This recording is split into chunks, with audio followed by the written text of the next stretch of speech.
최근 민주당에서 논란이 일고 있는 이른바 김혜경 씨를 수행했느냐 안 했느냐, 비서냐 아니냐, 가짜뉴스냐 아니냐의 논란이 있는 권향엽 후보의 과거 SNS 사진들이 논란이 일고 있습니다.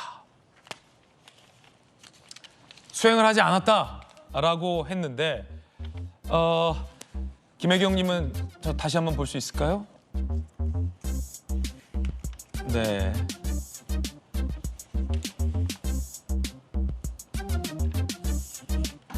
자, 이런 사진들도 올렸고요.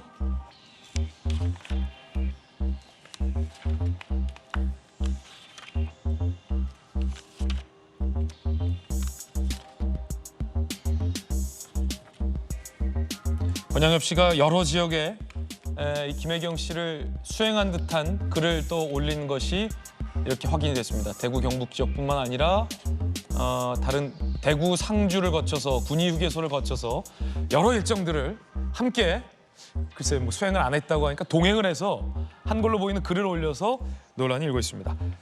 최병천 소장님, 그러니까 권향엽 후보가 민주당의 전통적인 오랜 당직자 출신으로 충분히 자격이 있다는 것은 이제는 잘 알겠는데 수행을 하지 않았다.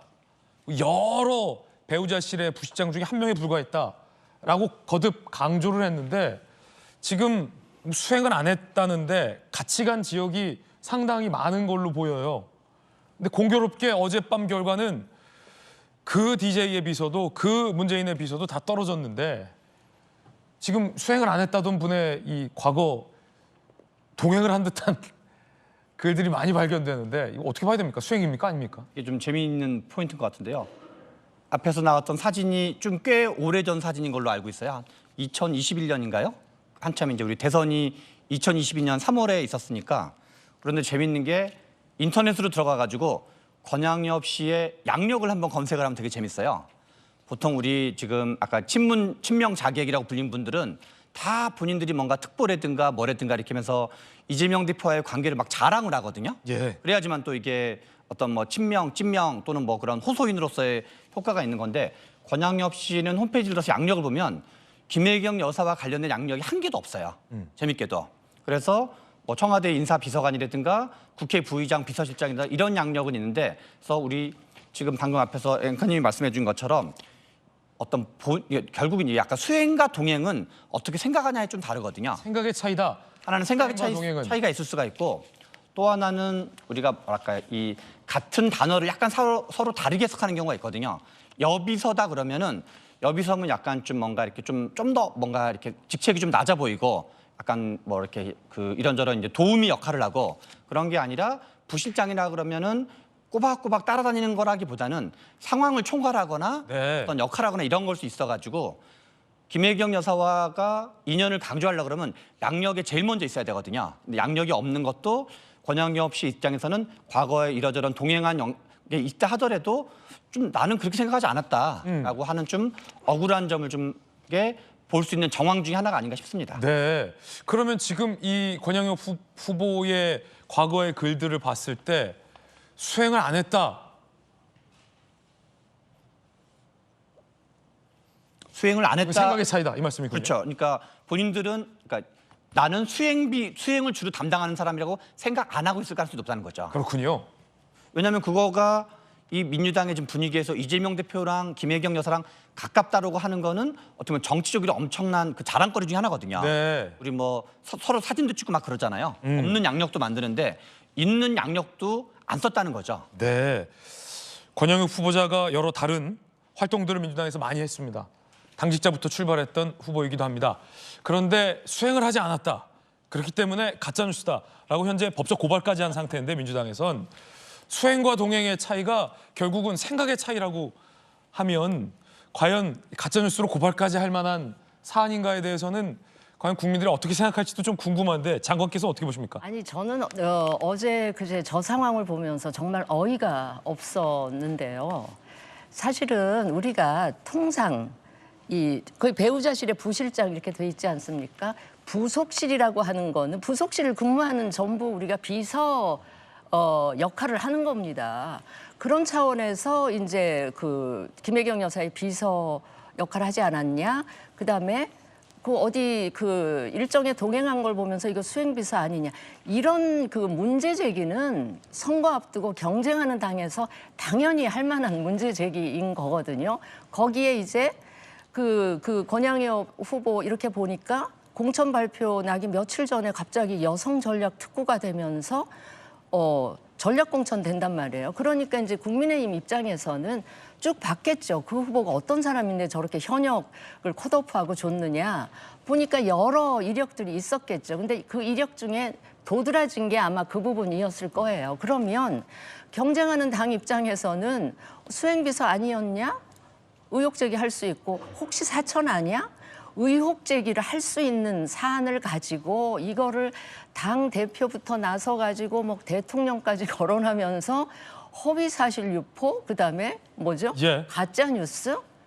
아니 이거야말로 과유불급이고 저는 왜 저렇게 과잉 반응을 할까? 과잉 반응하는 게 못내 좀 수상하다는 생각까지 들 정도였는데 저는 제가 이번에 민주당 공천 과정을 보면서 되게 이해할 수 없었던 것이 선거 전반에 있어서 가장 예민하고 조심스럽게 다뤄야 될 그 부분이 바로 공천하고 관련된 건데 이 민주당이 선거를 안 해본 정당도 아니고 그동안 수없이 많은 공천을 해본 경험이 있는 정당이 이 공천 과정을 세련되지도 매끄럽지도 못하고 두서도 없고 왜 이렇게 거칠고 투박하게 이 공천을 할까 뭐 그런 하여튼 의아함도 가졌는데요. 어쨌든 예. 이 권양엽 후보 건을 가지고 국민의힘을 상대로 뭐 대표까지 나서서 가짜 뉴스, 뭐 허위 사실 유포로 급기야 법적 조치까지 한다는데 참 저로서는 뭐 하여튼 논평할 가치도 없이 좀 어이가 없다는 생각이 듭니다. 그렇군요. 이게 어제의 이 경선 결과와 맞물리면서 더 오늘 아침 논란이 지점인데 물론 권양욱 후보 본인도 굉장히 억울해한 측면도 있습니다. 아니 나를 왜 전략 공천했느냐. 차라리 경선을 붙여달라라고 했습니다. 하지만 당에서는 배우자실 근무 때문에 공천을 준 게 아니고 정상적인 문제 없는 공천이다라고 했지만 결국 공천을 또 번복을 했습니다.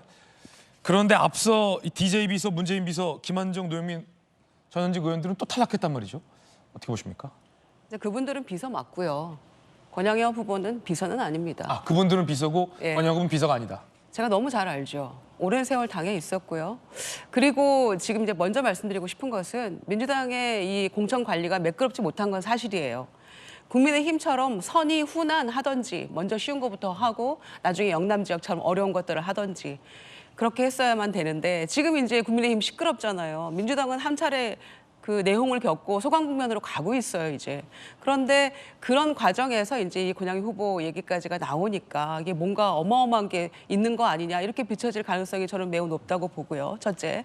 두 번째는 자, 애초에 경선을 붙이든지 아니면 단수 공천으로 줬으면 그걸 밀고 나가든지 네. 왜 또 바꿉니까? 왜 번복을 했느냐? 예, 그런 것들이 이제 뭔가 있는 거 아니냐 이렇게 매끄럽지 못하는 것으로 비춰질 수 있다고 저는 보고요. 그러나 이미 후보자 본인이 원했고 경선으로 이제 다시 결정이 됐으니까 그거는 일단락된 거라고 생각합니다. 네. 자, 그러면 이제 비서냐 수행이냐 이런 문제들은 권양희 후보의 자격이 충분하고 경력도 충분하고 능력이 충분하기 때문에 논점을 비트는 거라고 생각합니다. 애초에 경력이나 또 당에서 잔뼈가 굵은 사람이고 정말 의사국장, 여성국장, 청와대에도 있었고 리더십센터 소장도 하면서 정말 다양한 이 경력과 능력을 보여줬거든요.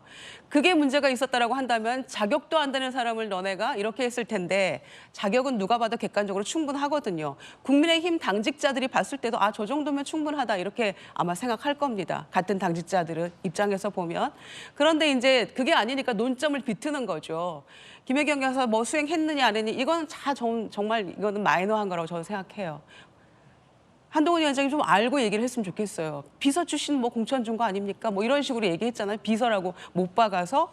자, 선대위가 꾸려지면 당의 당직자들은 다 국민의힘이 좋아하는 재배치가 이루어져요. 선대위 기구에. 그거는 내가 원해서 갈 수도 있고 복불복입니다. 그렇게 해서 가서 두세 달 선대위 기구에서 일하다가 해단식 거쳐서 해체하는 거예요. 그러면 권양엽 예비후보가 30년 당직 생활을 거치면서 정말 산전수전, 공중전, 온갖 선거 다 치렀던 그런 분인데 선대위 2, 3개월 동안에 배우자실에서 부실장으로 근무했다는 이유만으로 김혜경 여사의 비서가 됩니까? 그거는 30년 당직 생활에 대한 송두리째 부정당하는 느낌일 거예요. 저는 민주당 공천에 대해서 여러 파열음이 있었습니다만은 예. 권양의 후보에 대한 공천은 정말 저는 잘했다고 생각했습니다. 예. 왜 전남에서 민주당 텃밭이라고 하는 데서 왜 여성에게 대한 한 번도 뭔가 선제적으로 배려하거나 여성을 공천 주겠다라는 확고한 의지를 가진 그런 당대표가 예. 없었느냐. 그런 측면에서 전 잘했다고 생각했거든요. 그런데 이게 이제 이런 논란으로 이어지고 마치 여사 대 여사 프레임을 걸려고 하는 거 아니냐라는 생각까지 저는 했어요. 그래서 기왕에 다시 경선으로 결정됐으니까 결과를 지켜봐야 되겠습니다만은 더 이상의 이런 논란은 저는 없어야 한다고 생각합니다. 네. 이거는 너무 한 사람의 정치 인생에 대해서 송두리째 부정하는 그런 지금 양상이거든요. 진수희 그거는 장관님. 안 반론 된다고 제가 짧게 생각해요. 드릴게요. 네. 비튼다고 말씀을 하셨는데 비틀 수 있는 빌리미는 분명히 저는 민주당에서 줬다고 봅니다. 예. 저 지역을 여성 전략 특구로 했으려면 선거 초기에 그렇게 정하고 다른 남성 후보들이 그냥 이제 포기하게 예. 하는 그런 전략으로 처음부터 가든가 투명성. 공천 발표 있게 죄송합니다.